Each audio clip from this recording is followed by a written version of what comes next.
السلام علیکم ورحمۃ اللہ وبرکاتہ۔ نحمدہ و نصلی علی رسولہ کریم، اما بعد۔ محترم بزرگوں، بھائیوں، ساتھیوں، عزیز طلباء و طالبات، آج کی اس مبارک شب میں یہ نورانی مجلس سجی ہوئی ہے، جس میں عزیز طلباء و طالبات اپنے دینی پروگرام پیش کر رہے ہیں۔ قرآن حکیم اور دین کی تعلیم ہر ایمان والی کے لیے سیکھنا ضروری ہے۔ اتنا قرآن پاک حفظ کر لینا فرض ہے، جس سے کہ نماز میں فرض قرات ادا ہو جائے۔ قرآن حکیم کی اتنی آیتیں، اتنا حصہ یاد کر لینا واجب ہے، جس سے کہ نماز میں واجب قرات ادا کی جا سکے۔ اور اتنی قرآن کریم کی آیات یا سورتوں کا یاد کر لینا سنت ہے، جس سے کہ نمازوں میں سنت قرات کی جا سکے۔ کتنے ایمان والے بھائی ایسے ہیں جن کو قرآن کریم کی وہ صورتیں جو بہت مختصر سی ہیں، سورہ اخلاص، قل هو اللہ، انا اعطینا، وہ بھی پورے طریقے سے یاد نہیں ہے۔ ایک واقعہ سنا تھا، وہ تو مفصل ہے، میں تو بہت مختصر سے اس کے 2 جملے عرض کر دوں جو موقع کی مناسبت سے ہیں، کہ ایک صاحب نے امام صاحب مسجد میں نہیں تھے، نماز پڑھانے والا کوئی نظر نہیں آیا، ایک فوجی ریٹائر کرتے تھے، ان کو آگے بڑھا دیا۔ انہوں نے بہت منع کیا کہ میں نہیں پڑھا تھا، میں نے آج تک نہیں پڑھائی۔ انہوں نے کہا جب کوئی بھی نہیں ہے تو وہی پڑھا دو۔ اور انہوں نے جو نماز پڑھائی تو پہلی رکعت کا دوسرا سجدہ بہت لمبا ہو گیا، سجدے سے سر ہی نہ اٹھا کے دیں۔ اب دھیرے سے کسی نے سجدے سے سر اٹھا کر جب دیکھا تو امام غائب، پھر افراتفری ہوئی۔ بہرحال وہ صاحب جا چکے تھے، نماز لوگوں نے اپنے طور پہ انفرادی پڑھ لی۔ جب ان سے آ کر کے ملے، ان سے کہا سنی کی، تو انہوں نے کہا تم نے زبردستی مجھے مسلم میں پڑھا دیا، مجھے دوسری صورت یاد ہی نہیں ہے، مجھے تو قرآن شریف میں صرف ایک ہی صورت یاد تھی، قل اللہ، میں نے پہلی رکعت میں پڑھ لی، دوسرے میں کیا پڑھتا۔ تو اس لیے قرآن کریم آپ اندازہ کیجئے، ان معصوم بچیوں کی تلاوت سے، ان کے پڑھنے سے الحمدللہ کہ قرآن کریم کا فرض حصہ، واجب حصہ، سنت حصہ، اس پر عمل ہو رہا ہے۔ پہلے زمانے میں بھی قرآن پاک پڑھایا جاتا تھا، لیکن ظاہر ہے کہ وہ صرف اس طرح سے پڑھا دیا جاتا تھا کہ کئی اعتبار سے تو یہ امتیاز نہیں ہوتا تھا کہ یہاں پڑھا کیا گیا ہے۔ لیکن آج الحمدللہ شہر جے پور کے اندر پڑھانے والے اساتذہ، عالم، حافظ، مجوید مل گئے، جس کی وجہ سے ہمارے بچے قرآن پاک اچھی طرح پڑھنے والے بنے۔ ہم اپنی اولاد کو چاہے کہیں بھی پڑھائیں، عصری تعلیم، دنیاوی تعلیم جو بھی دلانی ہو، فن ہنر سکھانا ہو، لیکن لازمی طور پر والدین کی یہ ذمہ داری بنتی ہے کہ اپنے بچیوں کو وہ دینی تعلیم سے پہلے آراستہ پیراستہ کر لیں۔ میدان محشر میں یہ سوال ہوگا۔ ہم لوگ اس میں غفلت برتتے ہیں کہ اپنی اولاد کے ایک نام ہی اچھا نہیں رکھتے، جبکہ اولاد کا نام اچھا رکھنا یہ ماں باپ کے اوپر بچوں کا حق ہے۔ اسی طریقے سے ان کی تربیت کرنا بھی حق ہے، ماں باپ کی ذمہ داری ہے، خاندان والوں کی ذمہ داری ہے۔ حدیث پاک میں فرمایا گیا من حسن اسلام المرء ترکہ ما لا یعنی، یعنی اسلام کی خوبی یہ ہے کہ انسان لا یعنی کو چھوڑ دے، وہ چیز، وہ عمل، وہ قول اور فعل جس میں نہ دین کا کوئی فائدہ نہ دنیا کا کوئی فائدہ، تو آدمی انسان ایسا کام نہ کرے۔ ہمارے بہت سے نوجوان ساتھی مسلم محلوں سے جب آپ ہم گزرتے ہیں عشاء کے 1-1.5 گھنٹے کے بعد میں، تو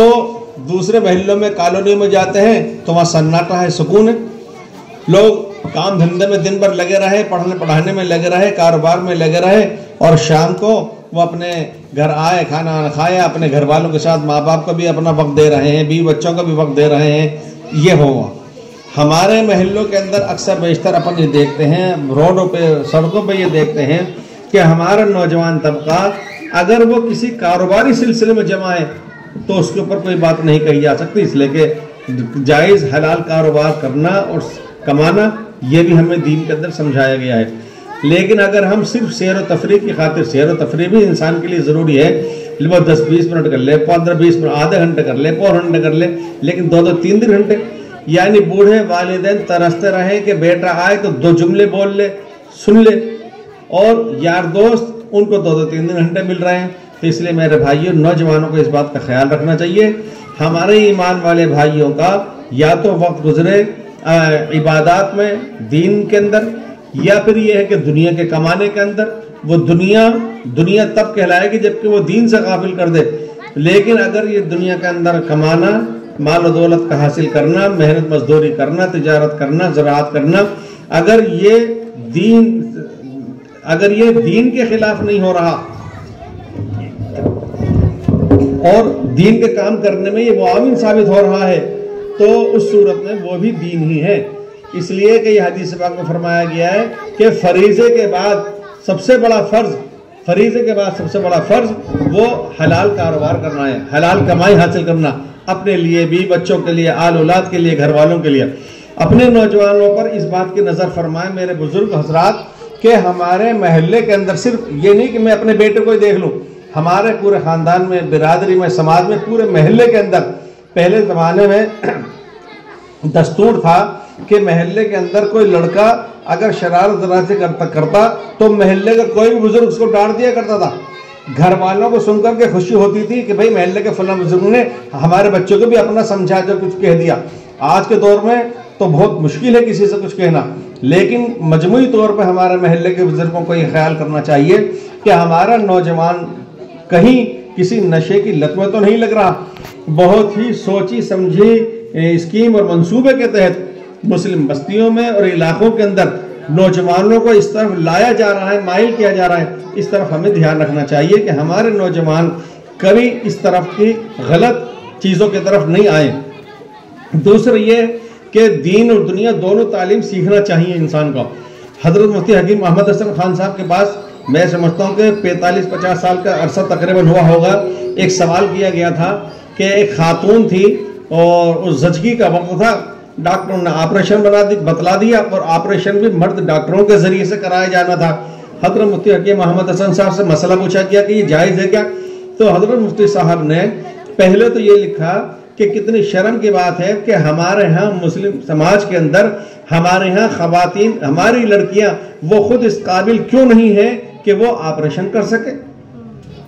گرچہ پھر اخیر میں جا کر کے انہوں نے اجازت دے دی کہ اگر کوئی خواتین نہیں ملتی، کوئی لیڈی ڈاکٹر نہیں ہے تو ٹھیک ہے، مردوں کے ذریعے مجبوری ہے، ان موقع پہ کیا کیا جا سکتا ہے، جان بچانا ضروری ہے۔ حضرت مفتی صاحب نے اس وقت میں یہ مشورہ دیا تھا کہ ہمیں اپنی لڑکیوں کو بھی، بعض لڑکیوں کو یہ تعلیم دلانا چاہیے، ان کو بھی ڈاکٹری پڑھانا چاہیے، اس قابل بنانا چاہیے کہ وہ یہ کام بھی خود کر سکیں، ہر ہنر ہونا چاہیے۔ تو دین کی بھی تعلیم ہو، دنیا کی بھی تعلیم ہو، لیکن ہمیں اس کے ساتھ ساتھ بہت زیادہ احتیاط رکھنی پڑے گی اس بات کی،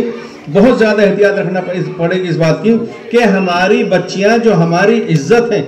ہماری بچیاں جو ہماری ناک ہیں، ہمارا وقار ہیں، وہ کہیں ایسا نہ ہو خدا نخواستہ کہ چونکہ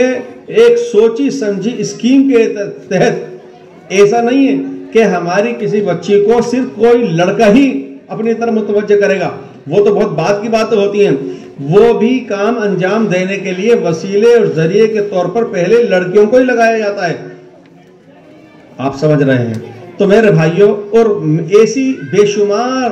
واقعات، حقیقت کے واقعے پیش آ چکے ہیں کہ ہماری جگر کی ٹکڑیوں کو، ہماری معصوم ان کلیوں کو، ہماری ان معصوم بچیوں کو ورغلا کر، یہ بہلا کر، پھسلا کر ان کو لے کے جایا گیا اور خسرت دنیا والآخرہ، اور 2-4 سال کے اندر وہ چوس کر کے اور اس کا رس نکال کر کے اور اس کو پھینک دیا، وہ بیچارے نہ گھر کی رہی نہ گھاٹ کی۔ اس لیے ہماری خواتین کو یہ چاہیے کہ مرد اتنا کھل کر کے اگر بچیوں کو نہیں سمجھا سکتے، کم سے کم خواتین اس طرف گہری نظر رکھیں کہ وہ بچیوں پر نظر رکھیں۔ موبائل بھی ایک طریقے سے ایک ایسی چیز ہے جو ضروریات میں سے آج ہے۔ موبائل کے ذریعے سے بڑی تعلیم حاصل کرنے کے اندر معاونت ہوتی ہے، بڑے موبائل کے ذریعے سے کاروبار کو ترقی دینے کے اندر بہت تعاون ملتا ہے۔ اس لیے اس چیز کو منع کیسے کیا جا سکتا ہے؟ وہ بڑا موبائل ایک ضرورت ہے، نیٹ، کمپیوٹر ایک ضرورت ہے، لیکن ضرورت کو ہم ضرورت کی حد تک رکھیں، ضرورت کو ضرورت کے کام میں لیں، اگر اس کو دوسری طرف سے کام میں لے لیا گیا تو وہ ہمارے لیے بہت ہی شرم اور عار کی بات ہوگی۔ میرے علم میں ایسے کئی واقعہ آئے کہ خالص ایک ایمان والوں کا محلہ، دور دراز تک 40 مکانات تک کسی غیر کا مکان نہیں ہے، اور ہماری وہ بچی اور وہ چلی جاتی ہے کسی کے ساتھ۔ آخر وہ کیا سبب پیش آیا؟ اس کو خاندان کا کوئی لڑکا نہیں مل پایا، اس کو محلے کے قرب و جوار کا کوئی لڑکا نہیں مل پایا۔ یہ موبائل ہیں جنہوں نے جو سبب بنے ہیں، ذریعہ بنے ہیں کہ ہماری عزت و ناموس کے پرچے اڑ کر کے رہ گئے۔ اس لیے میرے بھائیوں، میں صرف بچیوں کے لیے نہیں کہہ رہا، ہم اپنے لڑکوں کے لیے، بیٹوں کے لیے بھی یہ بات کہہ رہے ہیں کہ والدین کو اس کی خبرگیری کرنا چاہیے کہ ہمارا لڑکا موبائل کا استعمال کس حد تک کر رہا ہے، کہاں تک کر رہا ہے۔ مجھے اچھی طرح یاد ہے، میں نے 1-2 سال ہوئے ہیں جب پڑھا تھا، جن لوگوں نے بل گیٹس کے نام آپ حضرات بھی واقف ہیں، اور وہ لوگ جنہوں نے اس چیز کو کی بنیاد رکھی ہے، دنیا کے اندر ایجاد کیا ہے، ان کے بیانات آئے ہیں ہم نے اپنے بچوں کو ہاتھ میں یہ چیز نہیں لگنے دی۔ جو ایجاد کر رہے ہیں، نیٹ کو چلا رہے ہیں، جو بڑے موبائل کو بنا رہے ہیں، وہ اپنی آل اولاد کو ان پڑھنے پڑھانے والے، جو پڑھنے لکھنے کے قابل بچے ہیں بھی، ان کے ہاتھ میں موبائل نہیں جانے دے رہے۔ ہم اس پر بہت بڑا فخر کر رہے ہیں کہ موبائل میں جو اپلیکیشن میں نہیں سمجھ سکتا نا، وہ میرا پوتا کر دیتا ہے، میرا نواسا کر دیتا ہے۔ فخر کی بات ہوتی تو یہ ہوتی کہ میں یہ کہتا کہ میرا نواسا، میری نواسی پوتی، وہ اتنی سی کم عمر ہے لیکن ماشاءاللہ نظر بدور، آپ فلاں سورہ سن کر کے دیکھ لو، آپ فلاں رکوع پڑھوا کے دیکھ لو، کیسی ترتیل تجوید کے ساتھ میں پڑھتا ہے۔ فخر کی بات یہ تھی، فخر کی بات یہ ہوتی کہ وہ پہاڑے پڑھ کر کے سناتا، فخر کی بات یہ ہوتی کہ کلاس میں اس کا نمبر 1۔ مجھے بہت افسوس ہوتا ہے اس بات پر، جب اخبارات کے اندر ہر سال امتحانات ہوا کرتے ہیں، سالانہ جب اس کی رپورٹ آتی ہے کہ اول پوزیشن پورے صوبے میں کس کی آئی، پورے ضلع میں کس کی آئی، ہمارے لڑکوں کے نام و نشان دور دور تک نظر نہیں آتے۔ کیا وہ پڑھتے نہیں ہیں؟ اس پر دھیان دینا چاہیے، اس پر توجہ دینا چاہیے کہ موبائل کا غلط استعمال نہیں ہو، ہمارے بچے بے راہ روش نہیں ہونا چاہیے، ہمارے بچے کاروبار سے جڑے ہوئے لگے ہوئے ہونا چاہیے، یا تو دین کے کام میں لگے ہوئے ہوں، یہ فاضل وقت اگر ہے تو وہ دنیا کے کام میں لگے ہوئے ہوں جو جائز کاروبار سے متعلق ہو۔ اللہ تعالیٰ شانہ ہم سب کو اپنے بچوں کی، خاندان کی، سب کی حفاظت کی بھی توفیق عطا فرمائے۔ یہ خوشی اور مسرت کی بات ہے کہ آج کے پہلے زمانے میں مساجد میں کمیٹی کے تحت کہیں مکاتب چلا کرتے تھے، اور وہ مکاتب بھی ایسے تھے جہاں نہ کوئی نصاب تھا نہ کوئی نظام تھا۔ وہاں پر اگر کسی بچے نے ناظرہ قرآن پاک 6 مہینے میں پڑھ لیا تو بھی وہ مالا پہنا دی جاتی تھی، دانے تقسیم ہو جاتے تھے۔ اگر 7-8 سال کے اندر ختم کر لیا تب بھی وہ مالا پہنا دی جاتی تھی، دانے تقسیم ہو جاتے تھے۔ آج یہ منظم طریقے چلے ہیں، دینیات کا چلا ہے، دوسرے طریقے چلے ہیں، امتحانات باقاعدہ ان کے سال میں 2 مرتبہ ہو رہے ہیں، جو پروگرام آپ حضرات کے سامنے آ رہے ہیں بچوں نے پیش کیے ہیں، اس سے آپ حضرات سمجھ رہے ہیں کہ الحمدللہ کہ ہمارے یہاں ایک کام چل رہا ہے، محنت ہو رہی ہے۔ ہمارا یہ اخلاقی فرض ہے، بلکہ دینی فرض ہے کہ ہم اپنے محلے کے اندر اس بات پر بھی توجہ کریں کہ ہمارے پورے محلے میں جو ہماری مسجد سے متعلق ہے، مسجد سے متعلق مطلب یہ ہے کہ کوئی بھی مسلمان ایسا نہیں ہے کہ جو کسی نہ کسی مسجد سے جڑا ہوا نہیں ہو، چاہے وہ قریب کی ہو یا دور کی ہو، تو ایسا کوئی بچہ نہ رہے جو دینیات سے واقف نہیں ہو۔ یہ بہت ہی خوشی کی بات ہے کہ اپنے یہاں تعلیم بالغان کا جو سلسلہ چلایا گیا، خاص طور سے بڑی رحمانی مسجد سے چلا، شہر کے اندر آج 2500 جگہ وہ چل رہا ہے اور اچھی طرح چل رہا ہے، اور مجھے معلوم ہے کہ دوسرے شہروں تک کے اندر بھی یہ پیغام بڑی رحمانی سے گیا ہے۔ لہٰذا ہمارے وہ نوجوان کہ جو کاروبار بھی کرتے ہیں یا دنیاوی تعلیم اچھی سے حاصل کر رہے ہیں، ان کو چاہیے اگر انہوں نے قرآن پاک و دینیات حاصل نہیں کیا تو وہ تعلیم بالغان کی طرف توجہ کریں۔ اللہ تعالیٰ شانہ سب کو قبول بھی فرمائے، اس مدرسے کو دن دنیا رات چوگنی ترقیات نصیب فرمائے۔ والسلام علیکم ورحمۃ اللہ وبرکاتہ۔ ماشاءاللہ۔